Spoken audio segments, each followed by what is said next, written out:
sudah ada satu pertanyaan, mungkin bisa langsung saya sampaikan kepada Datuk ya, dari Pak Ari. Pertanyaannya adalah, beliau tertarik kepada keris Sultan Muzaffar Shah sebagai salah satu prototipe keris awal Semenanjung. Beliau ingin memperoleh penjelasan dari Dato' Abdul Muati Ahmad tentang dua pusaka utama Kesultanan Malaka abad ke-15, yaitu Nogososro Luk 13 dan Nogososro Luk 11, yang diturunkan secara turun-temurun kepada sultan selanjutnya hingga sultan yang terakhir. Silahkan Dato' apabila ada informasi terkait dengan pertanyaan Pak Ari, silahkan langsung dijawab. Ya, saya melihat kepada soalan yang dikemukakan oleh Pak Ari ini ya, tetapi saya tidak begitu pasti berkenaan dengan keris Sultan Muzaffar ini. Ya, kalau kita lihat sebenarnya tidak ada catatan ataupun dokumentasi yang jelas tentang keris yang menjadi pusaka daripada Sultan Muzaffar sampailah kepada Sultan terakhir. Kalau Sultan terakhir Melaka itu Sultan Mahmud ya, itu yang mangkatnya itu di Kampar ya, di Riau itu. Walau bagaimanapun ada satu keris yang dibawa dari Kampar, dari mulanya itu memang dari Sultan Mahmud, kemudian dibawa bersama ke Kampar, kemudian dibawa pulang ke Perak, yang disebut oleh orang Semenanjung itu sebagai keris Taming Sari. Ya, yang itu yang diperturunkan sebagai pusaka sampailah kepada Sultan Nazrin, yaitu Sultan Perak yang ada sekarang. Ya, dan bagi kebanyakan orang di Malaysia percaya bahwa itulah keris Taming Sari yang menurut cerita, kalau cerita Hang Tuahnya itu kononnya dirampas daripada Taming Sari, pendekar Majapahit dahulu. Ya, itu cerita yang ada di Malaysia. Tetapi yang keris Nagasastra Sultan Muzaffar ini sebenarnya tidak ramai orang Malaysia pun yang tahu. Jadi saya sendiri pun dalam pengkajian saya tidak menjumpai sesuatu yang pasti untuk saya sebutkan. Barangkali Pak Adi barangkali ada tambahan kalau ada. Kalau Pak Adi pernah dengar tentang keris Nagasastra Sultan Melaka ini?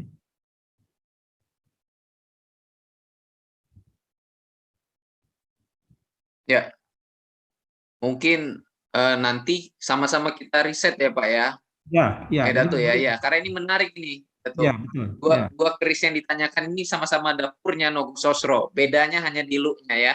Ya, look 13 sama 11. Ini betul. Ya, ini sangat menarik. Sangat menarik, betul. Nah, baik, kita langsung ke pertanyaan selanjutnya. Ada Pak Kunta di Darmo ya, sudah raise hand. Mungkin bisa open mic-nya dan langsung ditanya kepada siapa. Persilahkan. Atau boleh diketik di kolom chat. Ya, halo, silahkan Pak. Selamat malam, Pak Ayu. Assalamualaikum warahmatullahi wabarakatuh. Waalaikumsalam warahmatullahi wabarakatuh. Selamat malam, yang terhormat narasumber Prof. Dato' Abdul Muati, kemudian Pak Andi Irfan Yulfikar, kemudian Mas Probo ya sebagai moderator, kemudian Pak Tony, tadi ada Prof. Timbul Haryono dan Pak Jimny dan Bapak Ibu semua peserta webinar yang kami banggakan. Selamat malam, salam sehat. Sangat menarik ya apa yang telah disampaikan oleh Prof. Abdul Muati dan Pak Andi tentunya terkait dengan keris Semenanjung, karena memang terutama di dalam ranah kajian di keris-keris yang terutama di di akademik, jadi kurang belum begitu menyentuh. Nah, tadi sudah dijelaskan.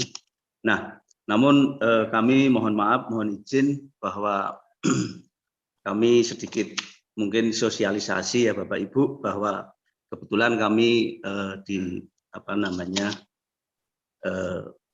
berada di ISI Surakarta, yaitu di Prodi Keris. Jadi terkait dengan eksistensi terkait dengan regenerasi, bahwa perlu adanya bagaimana tentu adalah putra-putra kita kalau bisa monggo dimasukkan di Prodi Keris, karena akan menjadi ironis ketika keris itu sudah memang sangat seksi ya, tapi faktanya dalam istilahnya alih generasi itu kurang begitu mendapat ini mungkin kurang perhatian ya, terutama adalah terhadap generasi muda. Oleh karena Bapak Ibu kami titip bahwa monggo, ini kebetulan di prodi kami itu masih kami buka sampai tanggal 15 Juli, silahkan. Jadi kebetulan Prodi Keris dan Sejahtera Nasional ISI Surakarta itu merupakan pelaksana akademik formal yang berada di bawah jurusan Kria, Fakultas Seni Rupa Desain ISI Surakarta. Dalam penyelenggaraannya didasarkan atas mandat Kementerian Kebudayaan dengan SK nomor 147/E/O 2012, jadi sudah hampir 10 tahun ya. Nah, fokus dalam pembelajarannya adalah penciptaan seni, keris dan sejahtera nasional beserta kajian estetik maupun filosofinya. Adapun landasan yang digunakan dalam pendidikan adalah nilai-nilai luhur budaya bangsa Indonesia, tentunya dengan disertai wawasan terhadap dinamika zaman. Oleh karena ini juga Prodi Keris sudah terakreditasi dengan nilai B, nanti gelarnya adalah Sarjana Terapan Seni. Sekali lagi sebelum kami menyampaikan tanggapan terkait apa yang disampaikan oleh narasumber tadi, sekali lagi saya mohon bantuannya, karena hingga sekarang sebenarnya masih perlu kita motivasi generasi kita. Oleh karena sekali lagi mohon dukungannya untuk terutama putra-putri kita semua untuk masuk di Prodi Keris ISI Surakarta. Selanjutnya kami mau ini Pak, pertanyaan yang pertama kepada Prof. Dr. Abdul Muiz, bahwa kalau berbicara keris, entah itu keris yang Jawa, keris Semenanjung Malayu, dan keris semuanya, yaitu memang dalam ranah baik dari fungsi, estetika, filosofi, bahkan historis, memang sangat seksi, sangat menarik, dan sudah tidak diragukan lagi. Tentu secara tangible itu maupun intangible telah diakui oleh UNESCO ya.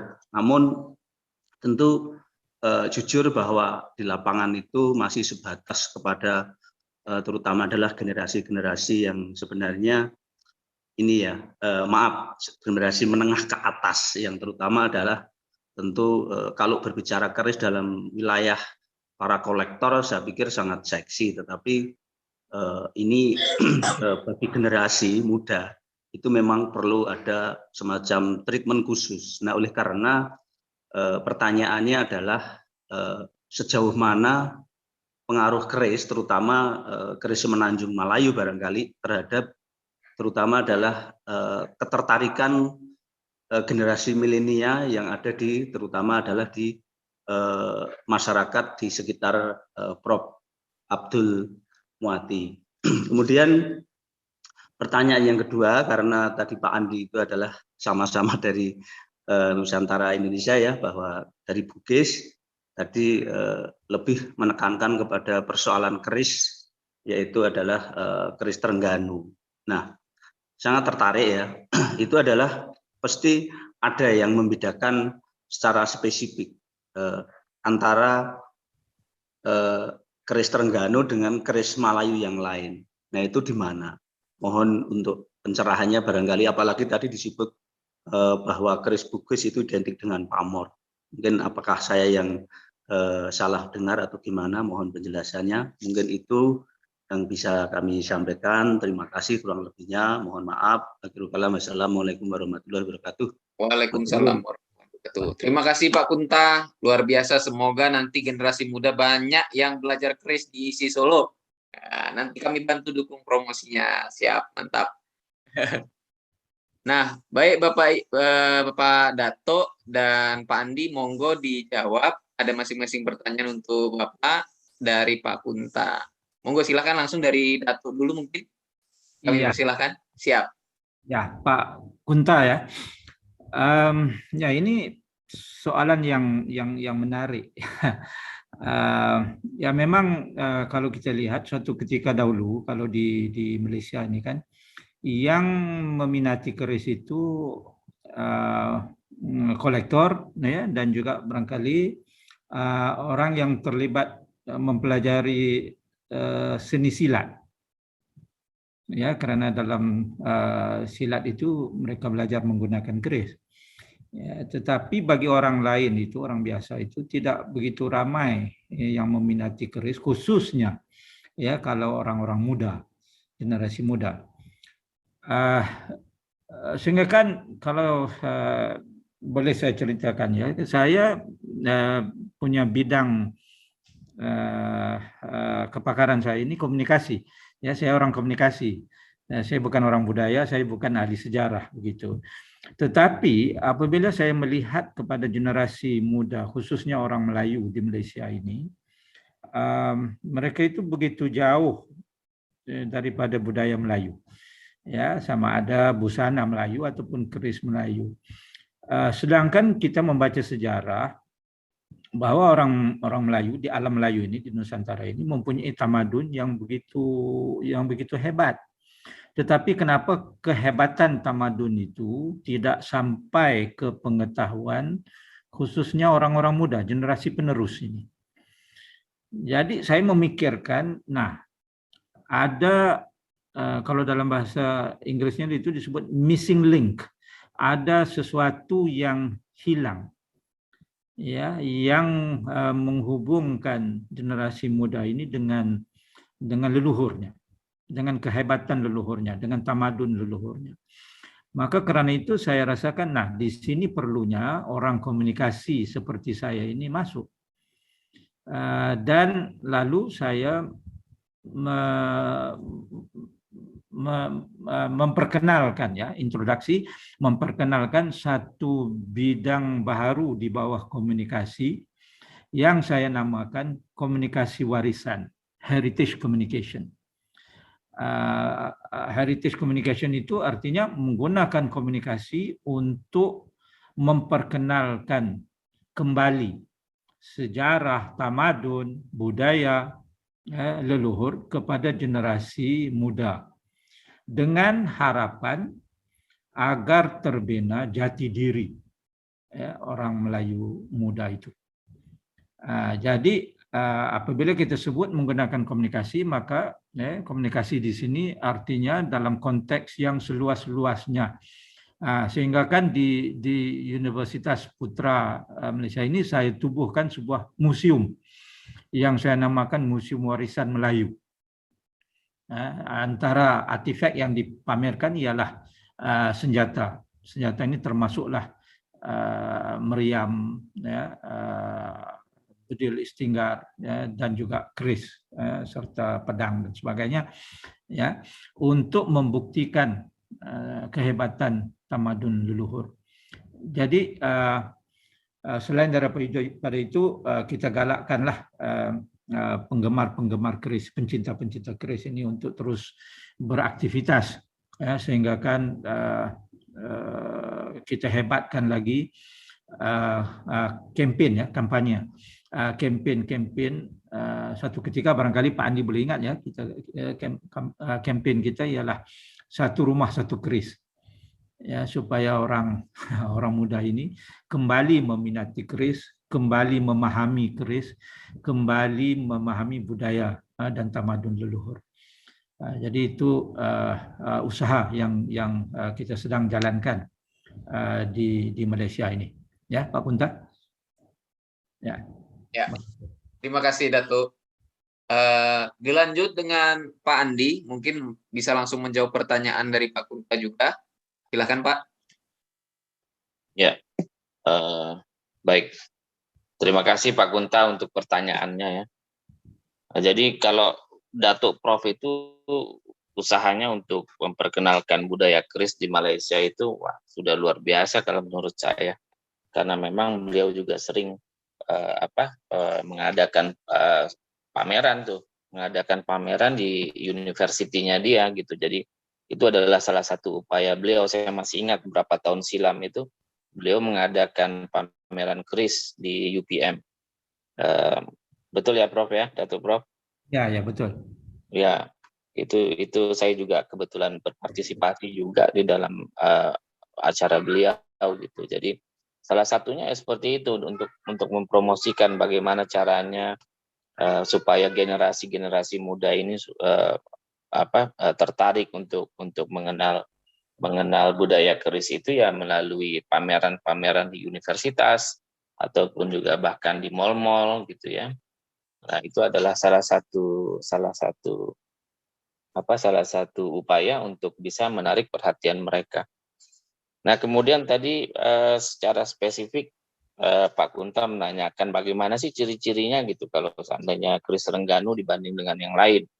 Nah, itu salah satunya kerisnya keris Malela. Jadi itu ciri-cirinya ada berluk. Jadi kalau besi hitam ataupun gelang yang berluk, nah itu pada umumnya dengan ada ketandaan tertentu dari dia punya ricikannya itu adalah berasal daripada keris Terengganu. Nah, yang salah satu yang lebih spesifiknya lagi disebutnya keris Malela Glugur. Nah, itu memang identik hanya ada di Terengganu, itu nggak ada di tempat lain tuh gitu. Nah, jadi itu salah satu perbedaan yang mendasar. Nah, sedangkan kalau di Kelantan sendiri ada keris besi sebatang, tapi bentuknya itu seperti tadi Datuk Prof sudah jelaskan bahwa pandainya disebut pandai saras. Nah, pandai saras atau pandai sarah ini dia mengeluarkan keris yang lurus, yang lurus ataupun yang berluk. Nah, ataupun yang berluk. Tapi dia punya ricikan semuanya itu sama seperti pandai saras yang lurus ataupun yang berluk. Ya, jadi itu yang membedakan keris Terengganu adalah satu Malela. Malela itu disebutnya luk. Jadi berluk, keris hitam tapi berluk, lengan tapi berluk. Nah, itu umumnya ada di Terengganu. Nah, untuk lebih spesifiknya gelugur. Nah, gelugur itu memang originally from Terengganu. Ya. Nah, kemudian yang kedua keris Bugis seperti apa gitu membedakan. Nah, jadi Bugis ini memang banyak juga varian-variannya di sini. Bugis Terengganu, ada Bugis Perak lain lagi. Nah, daripada sekali lagi juga sama seperti kita membedakan keris-keris lain, terutamanya daripada ricikannya, dia punya bangunannya, dapurnya ya, bentuk-bentuknya gitu. Nah, salah satu yang kita bisa bedakan adalah kalau keris di Terengganu itu dia punya pangkalnya lebih kecil ataupun lebih tidak terlalu lebar dibanding keris Bagan. Bagan ini asalnya dari Perak, keris Perak, atau ada juga yang menyebutnya keris Panglima ataupun Laksamana. Nah, itu pangkalnya umumnya lebih lebar di pangkalnya. Tapi kalau di Terengganu dia agak lebih kecil, dia punya pangkalnya. Nah, kemudian agak lebih tegak ke atas gitu. Dia tidak terlalu condong, lelehnya tidak terlalu miring sekali gitu, tapi agak tegak. Ya. Jadi seperti itu. Itu adalah salah satu ciri-cirinya. Tapi kalau memang mau dibahas ini untuk kategori Bugisnya sendiri, panjang sekali. Nanti kita buat forum diskusi lagi, Pak Andi. Tenang aja, tenang. Enggak. Ya. Siap. Jadi seperti itu aja Pak Kunta, saya rasa mudah-mudahan cukup jelas gitu ya apa yang saya terangkan. Ya. Kebetulan saya memang saya minta maaf saya tidak ada gambar untuk membedakannya karena memang saya tidak siap dengan pertanyaan ini karena ini khusus Bugis kan specifically, jadi karena ini kita berbicara mengenai keris Semenanjung, jadi sesuai temanya aja gitu. Ya. Oke, baik. Oke, terima kasih Pak Andi dan Dato atas jawabannya. Tapi memang saya pribadi lihat ya Pak Andi dan Dato, orang Malaysia itu sebenarnya sudah berupaya ya untuk mengenalkan keris pada orang muda. Salah satunya saya ingat ada serial animasi kartun Upin Ipin dari Malaysia itu buat film yang judulnya itu Petualangan Keris Siamang Tunggal. Boleh nanti Bapak Ibu di rumah cari di Google filmnya seperti apa, boleh kita tonton, itu akan menarik ya dari sudut pandang pengenalan Malaysia kepada orang-orang muda, terutama anak kecil tentang budaya perkerisan. Nah, kita lanjut ke pertanyaan selanjutnya. Di sini ada Profesor Timbul yang sudah siap bertanya kepada para Bapak narasumber. Bisa kita langsung serahkan kepada Prof. Timbul ya. Profesor Timbul bisa bergabung. Terima kasih. Ya, Prof. Ada beberapa catatan dan pertanyaan untuk kedua narasumber, yaitu yang pertama, tadi saya mendengarkan kalau dikembalikan bahasan asal-usul ke Jawa itu tadi sampai pada Majapahit gitu ya. Padahal di Jawa itu dari sumber-sumber arkeologi, karena saya itu arkeolog, itu abad ke-9 atau abad ke-8 itu sudah ada sumber-sumber otentik prasasti yang menyebutkan tentang keris gitu. Dalam bahasa Jawa kuno itu keris gitu. Jadi keris itu di Indonesia itu sudah mempunyai akar yang jauh dari hanya Majapahit saja. Tapi abad ke-9 itu kerajaan Mataram Hindu. Ini sudah banyak disebutkan di dalam prasasti-prasasti. Ya. Yang kedua, itu saya ingin mohon keterangan apakah di Semenanjung juga kita jumpai aspek-aspek simbolis dan sosial yang berkaitan dengan penggunaan keris itu sendiri di dalam budaya di Semenanjung sana. Terima kasih, Pak. Ya, terima kasih Prof. Timbul. Jadi mungkin sekalian juga ditambahkan dengan pertanyaan-pertanyaan yang ada di kolom chat. Kurang lebih yang ditambahkan adalah bagaimana upaya konservasi di sana. Nah, monggo dijawab sekalian ya, Dato Profesor dan Pak Andi, pertanyaan dari Prof. Timbul dan rekan-rekan. Silakan. Ini soalan yang ditimbulkan oleh Profesor Timbul tadi ya. Kalau di Malaysia ini sepanjang research yang saya jalankan ya, sebenarnya sangat sedikit yang kita jumpai ya tentang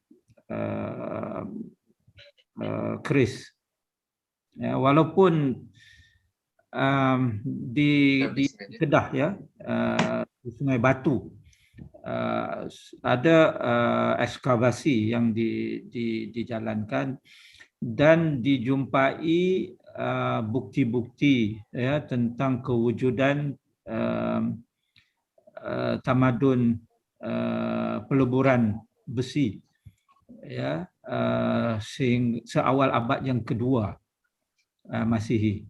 Malah sudah wujud tamadun di kawasan Sungai Batu. Sungai Batu ini di negeri Kedah ya. Sudah wujud sejak 500 sebelum Masihi. Seorang profesor dari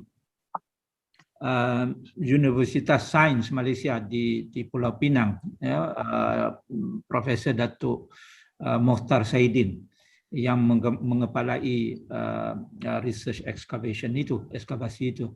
Dan kemudian seorang profesor dari Oxford ya, Profesor Stephen Oppenheimer, beliau itu datang dan juga turut sama terlibat dalam research itu, dan beliau juga mengiktiraf bahwa ini adalah antara tamadun yang tertua, ya. Tetapi tidak dinyatakan dengan jelas ataupun belum dijumpai bukti jelas sejak bila bermulanya tamadun keris, ya, di kawasan Kedah Tua itu. Memang ada catatan yang mengaitkan tamadun itu dengan pedang yang disebut oleh orang Arab sebagai pedang Khala'i. Khala'i adalah nama panggilan untuk kawasan di Kedah itu, ya, oleh orang Arab dalam bahasa Arab. Ya, tetapi yang disebut biasanya itu disebut pedang Khala'i, tidak disebut keris. Ya, barangkali kerana keris tidak diekspor ke Arab, itu saya tidak pasti. Ya. Kemudian kepada usaha konservasi, ya, macam yang saya sebutkan, ya, agak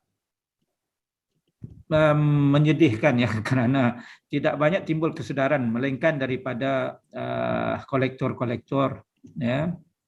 Malah maaf saya cakapkan, ya, di setengah negeri di muzium pun tidak begitu banyak keris, ya. Sultan Selangor pernah mengundang saya ke istana dan baginda menunjukkan beliau itu koleksi baginda itu hampir 1000 bilah keris. Itu antara sultan yang begitu banyak koleksi kerisnya. Dan baginda sultan ada memberitahu bahawa baginda pernah lihat di Austria ada koleksi di muzium di Austria itu lebih 1000 bilah keris dari Nusantara. Begitu juga dengan barangkali Pak Andi kenal, ya, Pak Nohaiza dari Terengganu itu, yang pernah ke Tropen Museum di Belanda. Beliau mengatakan bahawa di dalam store di tingkat bawah museum itu ada lebih 1000 bilah itu keris dari Nusantara. Jadi saya kira dan saya khawatir, ya, oleh kerana konservasi yang tidak begitu sistematik, ya, yang dibuat di negara kita ini, saya khawatir kalau satu masa nanti, ya, kalau orang Malaysia, orang muda nak mengenali keris terpaksa ke Belanda ataupun ke Austria. Ya, kerana itu saya cuba mengupayakan memberikan kesedaran kepada pihak yang berwajib, pihak yang punya otoriti, ya, supaya membuat konservasi secara lebih serius dan lebih sistematik agar barang budaya kita ini tidak hilang di telan zaman. Ya. Itu pandangan saya pada Profesor Timbul, ya. Ya. Terima kasih Datuk. Pak Andi, ada yang ingin ditambahkan, ya? Silakan. Ya, jadi upaya konservasi. Kalau berbicara mengenai upaya konservasi, ya, yang ada di sini saya lihat, ya, selain daripada pameran-pameran yang dilakukan baik itu dari museum negara ataupun daripada komunitas-komunitas pecinta keris, Tosan Aji di sini, itu juga kita bisa lihat salah satunya seperti ornamen, ya. Ornamen itu di jalan-jalan, kalau kayak saya kebetulan tinggal di Selangor, di Shah Alam, itu hiasan lampunya itu sepanjang jalan itu ornamennya keris sama tombak. Nah, jadi kalau tiang-tiang lampunya itu ornamennya keris sama tombak, keris tombak, itu sepanjang jalan di Selangor masuk. Nah, jadi itu juga kita bisa lihat, ya, bagaimana orang Melayu di sini juga sangat menjunjung tinggi budaya-budaya keris dan juga senjata-senjata Tosan Aji melalui ornamen-ornamen tersebut. Dan upaya lainnya adalah seperti yang tadi Mas Pak Probo tadi bilang bahwa dengan kartun, ya, dengan kartun juga dengan adanya film-film, ya, sejarah-sejarah seperti yang belum lama ini Mat Kilau, kemudian dia juga kebetulan juga ada keris juga yang keris daripada Mat Kilau itu salah satu pahlawan yang terkenal di sini, ya, dari Pahang. Nah, jadi beliau juga ada kerisnya sendiri. Nah, itu dijadikan film. Nah, jadi hal-hal seperti itulah yang dilakukan sebagai upaya konservasi ataupun pelestarian di sini. Walaupun mungkin ya kalau kita sebagai kolektor mungkin masih belum cukup ya, belum cukup puas gitu, karena mungkin kekerapannya juga masih kurang gitu. Tapi ada upaya itu memang ada dan wujud di sini kita memang ada melakukannya. Nah, kemudian menyinggung tadi mengenai masalah Singosari, Prof. Timbul, kalau kita menarik di sini ke era Singosari ya, mungkin karena mungkin kerajaannya juga mungkin tidak terlalu tua sampai seperti Singosari. Nah, jadi memang lebih popularitasnya seperti tadi Datuk Prof juga bilang kayak seperti Pandai Saras, keris Pandai Saras adalah merupakan asal usulnya adalah dari kerajaan Majapahit gitu ya. Nah, jadi hal-hal seperti itu yang menjadikan satu stigma bahwa memang popularitas itu di Malaysia ya, dan lebih terkenal ya itu eranya era Majapahit yang melakukan popularitas keris di sini, karena mungkin juga minimnya pengetahuan mengenai sejarah Singosari, tapi bukan tidak dinafikan bahwa Singosari itu tidak ada, sama sekali juga tidak. Dan bahkan mungkin kalau kita menarik jauh sampai ke mungkin terciptanya dapur keris Debek di sini ataupun keris lepeng, mungkin juga ada kaitannya dengan keris betok Buddha zaman Singosari, Tangguh Singosari, karena bentuknya juga hampir menyerupai begitu, Prof. Nah, kemudian apalagi aspek sebenarnya sosial ya, aspek sosial itu ya kayak seperti mungkin ornamen-ornamen ya, ukiran-ukiran yang di mana di hulunya ataupun dia punya ukiran-ukiran peraknya, itu memang juga mengandung mencerminkan aspek-aspek sosial juga, ataupun juga pengertiannya mungkin dalam artian makna-maknanya kayak seperti kalau di kita itu bunga sulur-sulur ya, bunga sulur-sulur. Nah, itu disebut di sini mempunyai arti bahwa kesejahteraan yang berkesinambungan gitu. Jadi makna-makna filosofinya mungkin kalau untuk ukiran-ukirannya itu Prof. Muati mungkin Datuk Prof mungkin lebih paham. Ada beberapa bentuk, memang ada yang identik dengan ukiran-ukiran di Semenanjung yang memang mencerminkan aspek sosial daripada keris-keris di Semenanjung ini. Ya. Ya, itu aja Prof. Timbul. Terima kasih.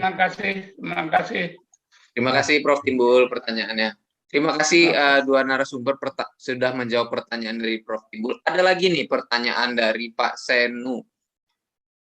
Terkait dengan, karena kan tadi kita sudah sama-sama mendengar ya, Bapak Ibu, bahwa di Malaysia itu hanya segelintir orang yang masih mempertahankan budaya perkerisan, kurang lebihnya seperti itu.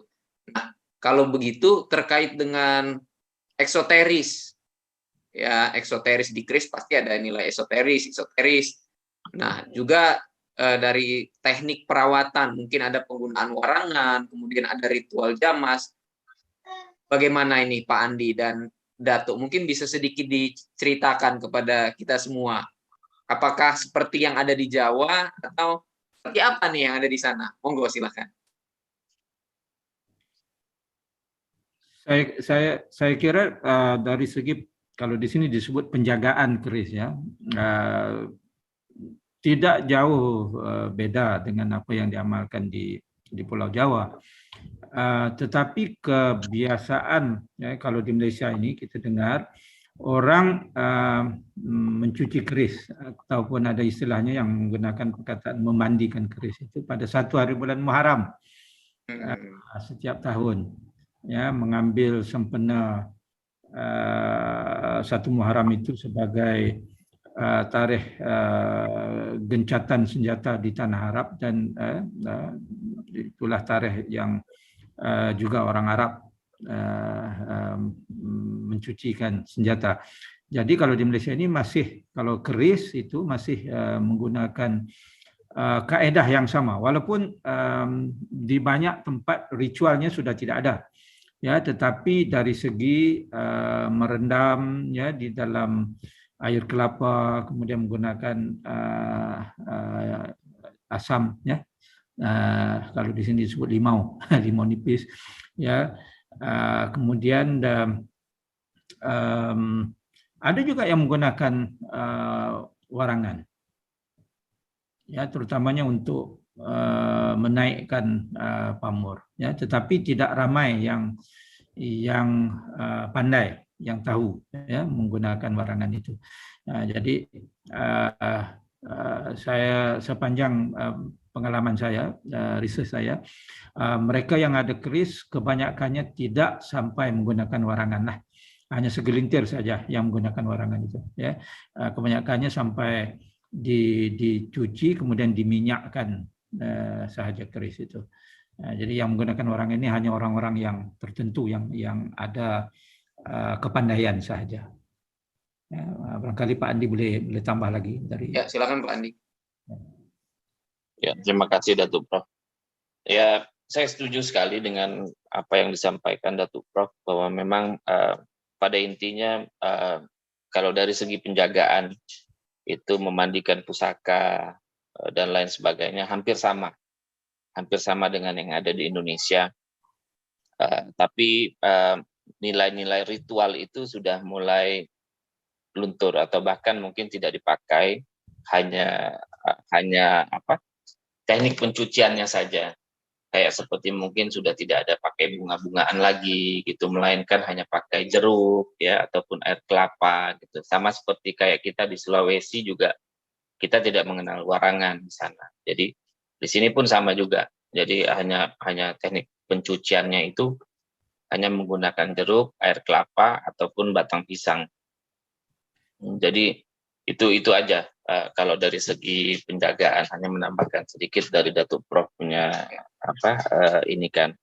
Nah, kemudian dari segi esoteri, ya memang di sini masih ada sebagian, sama juga seperti di kalangan kolektor di Indonesia, ada yang esoteri, lebih ke esoteri, ada yang lebih ke ke eksoterinya. Jadi sama aja, sama seperti di kita di Indonesia juga.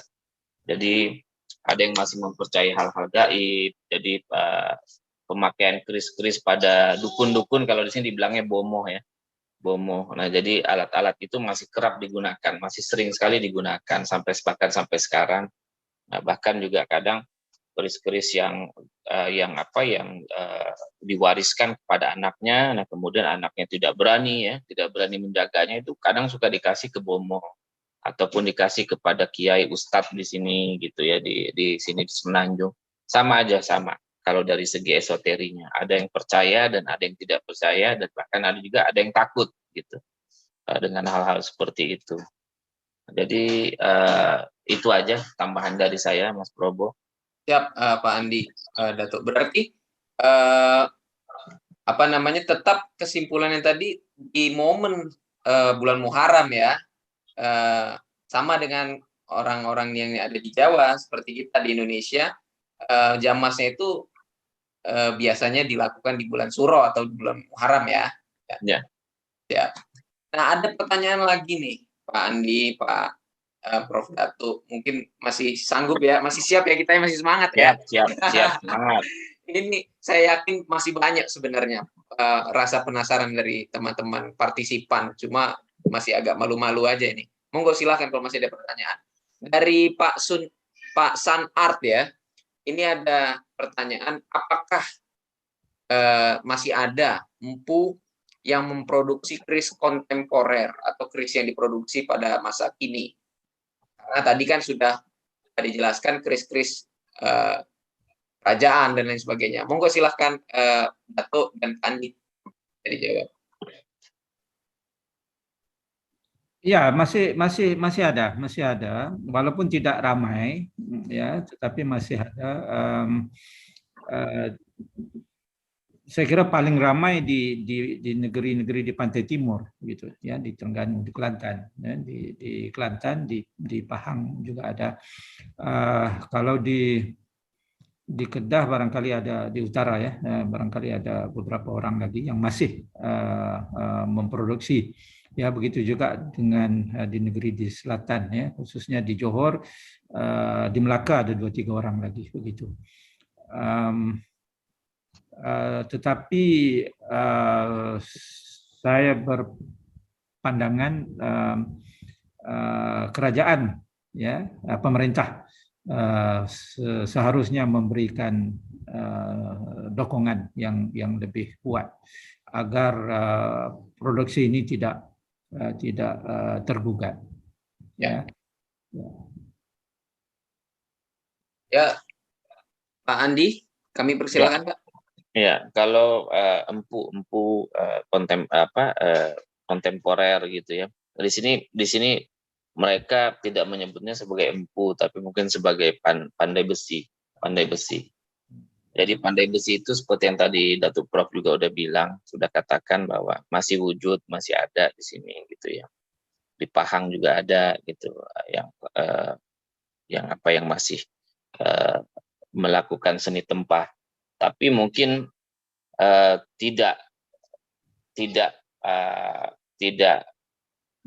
membawa unsur-unsur ataupun muatan-muatan ritual lagi, ya. Nah, jadi lebih kepada seni tempahnya saja, gitu. Itu masih ada, masih wujud di sini. Nah, berarti Pak Andi, Datuk, orang biasa boleh ya pesan, atau ini hanya khusus pihak istana yang memesan keris ke empu atau pandai untuk kebutuhan istana saja, seremonial begitu? Tidak lagi khusus kepada orang istana saja. Artinya siapa saja yang meminati keris itu bisa saja dia menempah daripada pandai besi atau empu ini, ya. Berarti ini sebenarnya ada kaitannya dengan Pak Kunta tadi. Mungkin nanti diisi ada fokus jurusan keris Semenanjung, nggak cuma keris Jawa ya, diisi Solo nanti. Ada pertanyaan selanjutnya, Datuk dan Pak Andi, dari Pak Beginner Subhan. Apakah yang menjadi penyebab adanya perbedaan desain keris? Nah, bentuk keris ya, antara keris Semenanjung dengan yang ada di Jawa atau di Indonesia lah kurang lebih. Dan seberapa besar faktor budaya itu mempengaruhi desain? Karena kita tadi sudah lihat beberapa foto bilah dari Datuk dan dari Pandi itu bagian ricikan, kalau tadi saya perhatikan itu bagian ricikannya itu agak sedikit berbeda, gerigi-geriginya itu. Nah, mungkin bisa disampaikan Datuk dan Pandi ya. Saya kira ya perbedaan desain ini berlaku karena terkait dengan identity, ya, terkait dengan identity. Kalau di Semenanjung ini ada banyak kerajaan yang wujud pada zaman silam itu kan, dan walaupun tidak semua negeri ataupun kerajaan itu wujud serentak, ya, tetapi seolah-olah ada identiti tertentu. Umpamanya kalau Kedah ya, punya identiti yang tersendiri pada budayanya. Karena itu barangkali keris yang dihasilkan di Kedah itu mengikut selera, mengikut minat dan identiti orang Kedah, ya. Begitu juga kemudiannya apabila wujud negeri Perak, ya, kewujudan keris itu ricikannya itu mengikut selera dan minat identiti orang Perak. Jadi diubah suai sedikit ya, sebanyak pada rupa bentuk ataupun desain, ya, desain produk budaya itu. Barangkali Pak Andi ada pandangan yang ya, Pak Andi. Silakan Pak. Oke, apakah menjadi penyebab adanya perbedaan desain antara keris Semenanjung dengan keris Indonesia? Ya tentunya masing-masing daerah ataupun negara ya, mereka ingin ada identitasnya sendiri yang jadikan ini loh, kalau misalkan dilihat, oh ini bukan keris Indonesia, tapi misalkan ini keris Malaysia ataupun keris Semenanjung. Nah, jadi memang ada, jadi bahkan tidak hanya keris Malaysia dengan keris Indonesia, tapi juga antara provinsi ataupun negeri di sini ada perbedaannya gitu, dan mereka mewujudkannya itu dalam segi ricikan, bentuk dapurnya yang berbeda, kemudian juga bentuk hulunya, ada yang mungkin lebih menunduk, ada yang lebih tinggi, ataupun ada yang lebih panjang gitu. Kemudian dari dia punya warangkanya, dia punya gandarnya, semua itu merupakan cerminan identitas kedaerahan dari setiap negeri di sini gitu. Dan juga perbedaannya dengan Indonesia tentunya, karena memang boleh dikatakan ya jauh sekali gitu perbedaannya, jauh itu bagi yang mengenal itu. Ya, ya. Berarti kembali lagi ke daerahnya ya Pak ya. Pertanyaan dari mungkin satu terakhir ini dari Pak Anton terkait kehidupan bernegara, berbangsa dan bermasyarakat. Bagaimana Malaysia melihat keris sebagai peninggalan leluhur bangsa Melayu? Nah, karena kalau di Indonesia itu kan masih banyak juga yang pandai atau mampu yang membuat, dan banyak juga masih pecinta tosan aji yang saling memaharkan lah ya, menghibahkan. Kemudian ada konotasi di Indonesia itu, konotasi buruk keris itu sebagai dukun, bid'ah dan lain sebagainya. Nah kalau di Malaysia itu seperti apa? Pertanyaan terakhir ini Pak Andi dan Dato, silakan. Seperti mana yang saya sebut tadi, saya kira di Malaysia juga sama. Ada orang yang ini pun Pak Andi ada sebut tadi ya, ada juga orang yang menganggap keris ini sebagai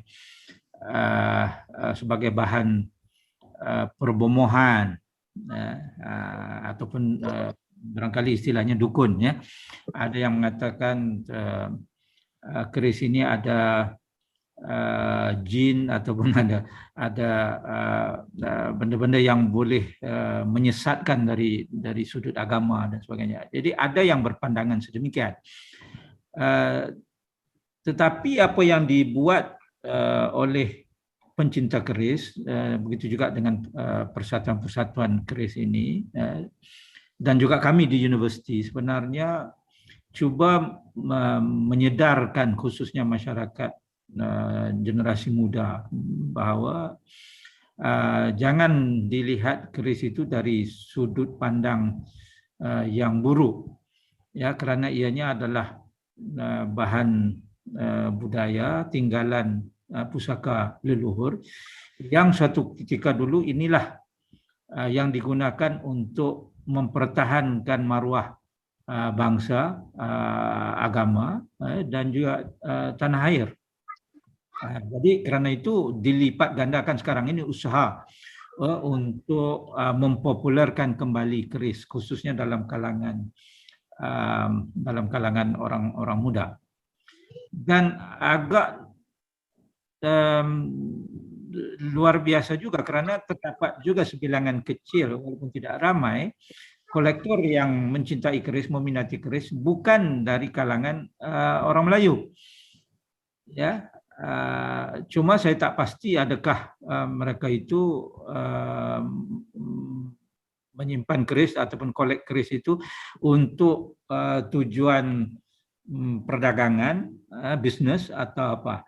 Ya, tetapi saya sendiri pernah menjumpai beberapa orang kolektor yang begitu meminati dan sanggup mengeluar belanja yang mahal untuk memiliki keris-keris yang bagus kualitasnya.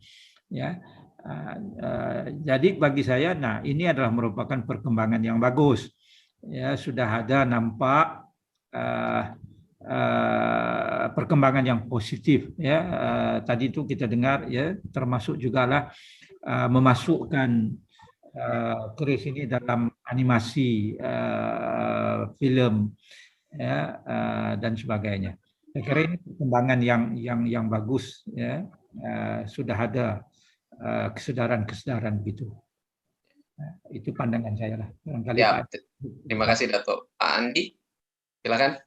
Ya, jadi kalau dibilang apa nih, bagaimana Malaysia melihat keris sebagai peninggalan leluhur bangsa Melayu? Ya tentunya mereka sangat menghargai, menghormati, walaupun sebagian juga sama seperti di Indonesia ada yang takut gitu ya, karena tadi konotasi mistisnya itu gitu ya. Tapi yang saya lihat bahwa di sini mereka cukup giat dan satu lagi yang saya suka gitu melihat di sini bahwa pengrajin kayak seperti pandai besi, tukang-tukang kayunya untuk buat rangka dan apa itu mereka dapat sponsor dari museum ataupun pemerintah daerah gitu, bahkan dengan jelas gitu ya di besalen mereka itu bahwa diinikan oleh disponsori, didanai ataupun dari museum negara apa segala macamnya. Itu luar biasa saya rasa dari perhatian daripada pemerintahnya di sini kepada kebudayaan seni Tosan Aji, baik itu dari segi seni tempah kerisnya ataupun seni ukirannya. Saya rasa bangsa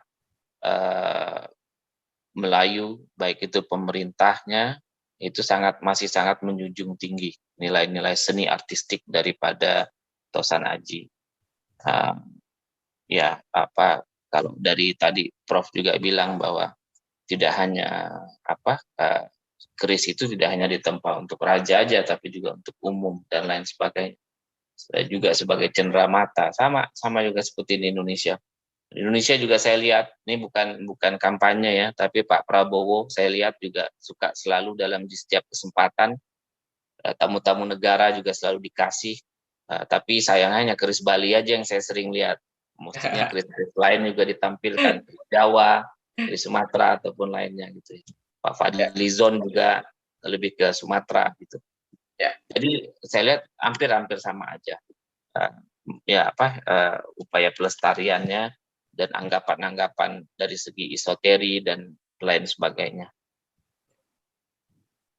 Ya, terima kasih Pak Andi dan Dato Profesor atas sesi tanya jawabnya, sudah menjawab pertanyaan dari para partisipan pada malam hari ini. Tentunya betul Pak Andi, saya sepakat dengan Pak Andi dan Dato Profesor bahwa perhatian tentang dunia perkerisan ini tidak harus berhenti di pemerintahnya saja atau pemerintah Malaysia dan pemerintah Indonesia, harus mungkin bersama ya, dari mulai penggunaan dan menciptakan rasa kebanggaan penggunaan keris dalam kegiatan aktivitas sehari-hari, seperti tadi beberapa tokoh publik di Indonesia memberikan cenderamata berupa kerisnya kepada tokoh internasional. Begitu juga kalau saya sering tonton itu beberapa kegiatan upacara kenegaraan di kerajaan Malaysia itu menggunakan busana adat yang juga menyandang keris. Itu luar biasa menarik. Betul ya, itu luar biasa menarik menurut saya Pak Andi dan Pak Profesor. Ada kebanggaan bagi saya penonton, tapi saya memiliki rasa bangga akan hal itu. Luar biasa sekali. Baik, terima kasih para narasumber sekali lagi dan juga sobat budaya di rumah atas waktunya pada malam hari ini. Namun demikian, keseruan dan semangat diskusi kita pada malam hari ini itu harus terhenti ya, karena keterbatasan waktu juga lah ya, kita tadi bertemu dan sekarang kita harus mengakhiri diskusi kita pada malam hari ini. Namun demikian, segala macam pertanyaan yang kiranya masih belum terjawab atau masih ada rasa penasaran, itu masih dapat diutarakan kepada kedua orang narasumber kita nanti melalui rekan-rekan KCB ya, nanti bisa disampaikan. Sobat pencinta budaya di rumah, kalau boleh sedikit saya tadi menyampaikan dari Dato Profesor, keris di Malaysia itu banyak memiliki peranan dan fungsinya. Tadi ada 4 fungsi utama keris ya, ada keris selit sebagai keris tarung, keris sebagai kuasa, dan keris sebagai hukum. Juga ada perbedaan dari sampirnya ya, yang ada di masing-masing kerajaan yang ada di Malaysia. Nah, Jangan sampai kita atau orang muda melihat keris itu dari sudut pandang yang buruk. Karena itu budaya, keris itu adalah sebagai budaya untuk mempertahankan marwah bangsa dan tanah air di Malaysia maupun di Indonesia. Nah, kemudian dari Pak Andi Irfan, Semenanjung itu sebenarnya sama dengan wilayah di Indonesia, banyak juga suku di sana yang berbaur, juga jadi tidak mengherankan pengaruh budaya itu banyak yang mengalami akulturasi atau pencampuran budaya yang ada di Malaysia. Nah, keris Bugis salah satunya juga yang dimaksud di Semenanjung itu tadi ada keris yang berpamor ya. Jadi pengenalan bahan nikel itu ke wilayah Semenanjung itu adalah bukti dari akulturasi. Kalau sebelumnya tadi keris itu banyak yang keleng yang kita kenal yang tidak berpamor, ini jadi berpamor. Tentunya menjadi menambah kekayaan kebudayaan di masing-masing negara. Demikianlah sobat budaya, pencinta budaya pada webinar kita pada malam hari ini dengan tema Pesona Keindahan Keris Semenanjung. Sekali lagi terima kasih kepada para narasumber kita, Bapak Profesor Dato Dr. Abdul Muati Zamri dan Bapak Andi Irfan Zulfikar. Kemudian terima kasih pula tentunya kepada para tokoh yang sudah hadir, ada Pak Tony Yunus, Pak Bunce, Pak Jimmy S. Haryanto, dan tentunya Profesor Timbul dan seluruh peserta partisipan, para tokoh, Bapak Ibu yang tidak mungkin kami sebutkan satu persatu. Semoga diskusi kita pada malam hari ini menambah rasa kecintaan, kepedulian, dan kebanggaan kita terhadap budaya perkerisan dan budaya Nusantara. Saya Probo Agesta selaku moderator, pamit izin mengakhiri diskusi pada malam hari ini. Selamat malam dan rahayu, rahayu, rahayu. Wassalamualaikum warahmatullahi wabarakatuh. Saya kembalikan kepada Bapak Tony Yunus. Silahkan monggo Romo. Oke, terima kasih Mas Prabowo. Juga terima kasih kepada Profesor Abdul Muati Ahmad. Terima kasih kepada Pak Andi Irfan. Jadi ini tadi ada sesuatu yang menarik untuk sebetulnya bisa ditiru di Indonesia seperti apa yang diutarakan Prof. Muati ya, untuk Mas Kuntadi Darmojo. Barangkali nanti diisi Solo ada konsep heritage communication, itu menarik. Jadi tidak hanya gebuk bikin keris, tapi ada heritage communication yang dikembangkan di isi. Nah, ini akan lebih bisa memajukan satu ketertarikan orang kepada perkerisan. Ya. Kemudian juga keris sebetulnya sudah dipropagandakan oleh wali kota di Bali, yaitu One Keris One Family, yaitu seperti tadi Prof. Muati juga menyatakan setiap keluarga ada sebilah keris, itu juga sangat bagus. Kalau di Bali itu One Keris One Family itu sudah digencarkan dari sejak tahun berapa ya, saya waktu aktif di sana itu tahun sekitar 2000 berapa lupa saya, 2012 kalau salah. Itu sudah mulai ada slogan One Keris One Family. Ini demi pelestarian ya, penting. Nah, keris sudah menjadi milik dunia, yaitu ketika proklamasi UNESCO 25 November 2005 ya, a masterpiece of the oral and intangible heritage of humanity, ini menyatakan bahwa keris sudah menjadi milik dunia. Nah, marilah kita nanti mulai dengan bersatu bersama bergerak untuk melestarikan keris. Indonesia, Malaysia, no problem. Jadi satu dunia sekarang. Nah, rencana komunitas cinta budaya nanti akan bekerja sama dengan Bendara Budaya, kemudian dengan Taman Mini Indonesia Indah, juga dengan salah satu foundation yaitu Genta Lestari Budaya, ya. Itu akan mencoba mengadakan pameran yang kalau bisa berkelas internasional, ya, yang berjudul bertajuk Keris for Peace, Keris Indonesia for Peace and Humanity. Nah, kita melihat bahwa sekarang ini saya mengangkat satu saya mengangkat satu simbol, yaitu innocent child ya. Jadi bagaimana masa depan anak-anak dulu, anak-anak nanti itu tidak terjerat atau terikat atau tertindas oleh suatu kejadian dari korban-korban perang dan kemanusiaan. Jadi humanity ini nilainya lebih tinggi. Kita kalau di sini leluhur ya, kalau di Malaysia apa istilahnya saya tadi lupa. Jadi apa-apa yang sudah dirintis oleh leluhur dengan petuah-petuahnya itu sebetulnya adalah nilai-nilai pituduh atau petunjuk atau tuntunan untuk kita menjadi orang-orang yang beradab. Humanity. Oke, saya kira malam ini cukup menarik dan saya sekali lagi terima kasih kepada Prof. Muati dan juga Mas Andi Irfan. Acara webinar malam ini saya tutup. Wassalamualaikum, salam budaya, Om Santi Santi, Rahayu, Rahayu, Rahayu. Terima kasih.